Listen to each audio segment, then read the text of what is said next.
Halo sobat, berjumpa lagi di Nuril Channel dalam video pembelajaran seputar manajemen pendidikan.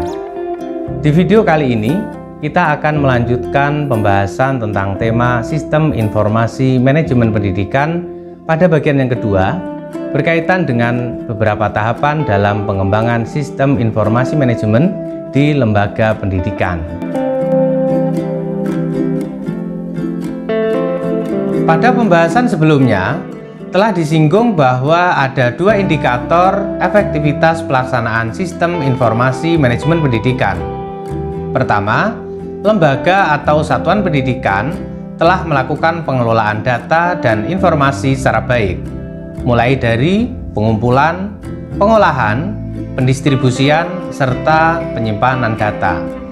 Yang kedua, data atau informasi yang tersedia dimanfaatkan untuk menunjang proses pengambilan keputusan guna mencapai tujuan organisasi pendidikan.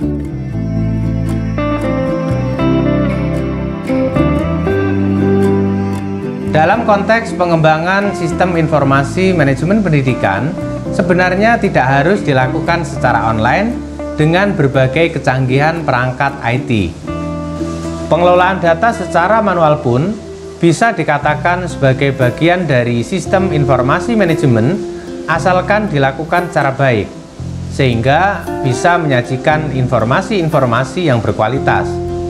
Misalnya manajemen kearsipan secara manual, yang di dalamnya melibatkan proses pengelolaan dokumen atau data secara sistematis dan terarah, sehingga dapat menyajikan informasi yang berkualitas bagi para pengguna. Hanya saja, ketika saat ini kita berada di suatu masa dan ruang yang penuh dengan teknologi informasi, maka keberadaan IT menjadi faktor dominan untuk mempengaruhi keberhasilan sistem informasi manajemen. Intinya bahwa lembaga pendidikan harus mampu mengelola dan menguasai informasi dengan baik. Ini sejalan dengan sebuah pameo yang cukup terkenal, bahwa kuasailah informasi jika ingin menguasai dunia. Lalu bagaimana tahapan dalam pengembangan sistem informasi manajemen di lembaga pendidikan? Ada beberapa tahapan yang perlu diperhatikan agar pelaksanaan sistem informasi manajemen di lembaga pendidikan bisa berjalan secara efektif. Dimulai dari mendefinisikan visi, misi, dan tujuan lembaga pendidikan. Kemudian mengidentifikasi kebutuhan data serta pengguna informasi.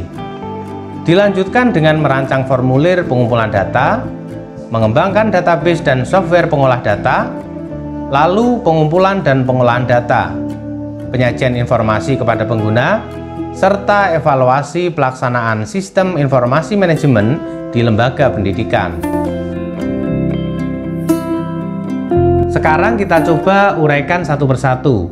Tahap pertama, mendefinisikan visi, misi, dan tujuan lembaga pendidikan. Dalam arti, lembaga pendidikan harus memiliki kesepahaman serta kesepakatan bersama dengan stakeholders bahwa pengembangan sistem informasi manajemen merupakan bagian integral dari upaya pencapaian visi dan misi lembaga pendidikan.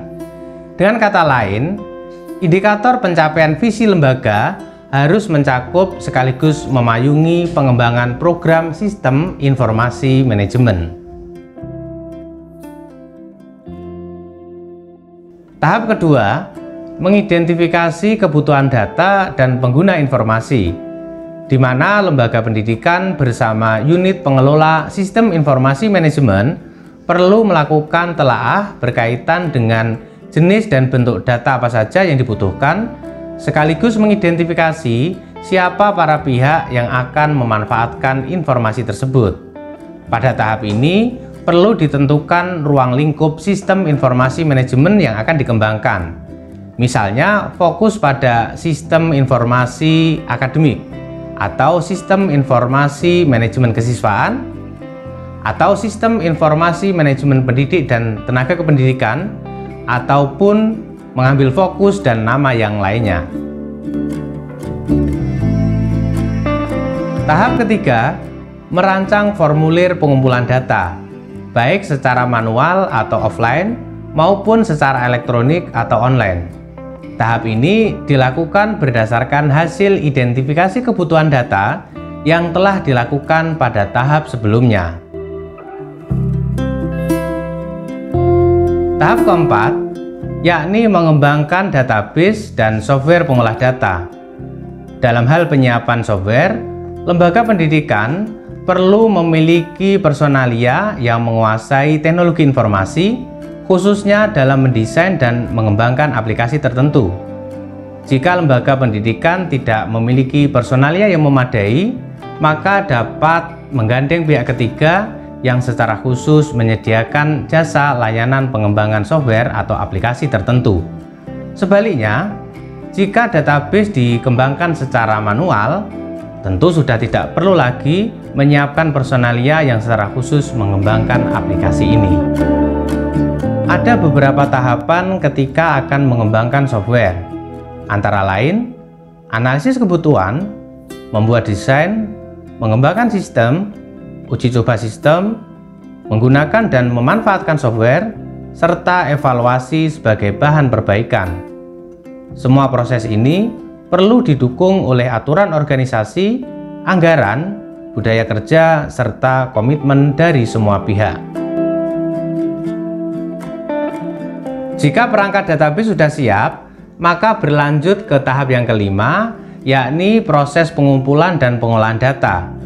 Pada tahap ini pun bisa dilakukan baik secara manual maupun online, tergantung pada kesiapan dan kemampuan sumber daya dari masing-masing lembaga pendidikan.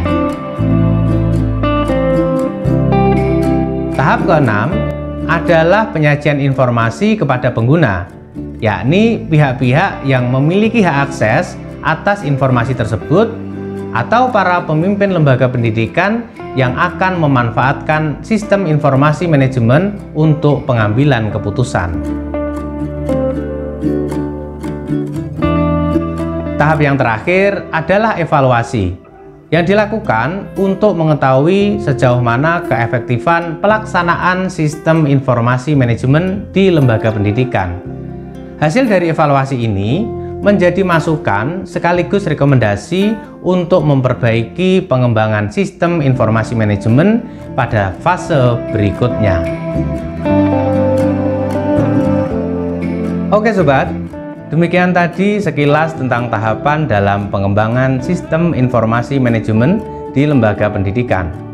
Kita akan bertemu kembali pada video berikutnya untuk mengupas berkaitan dengan pemanfaatan sistem informasi manajemen pendidikan dalam proses pengambilan keputusan.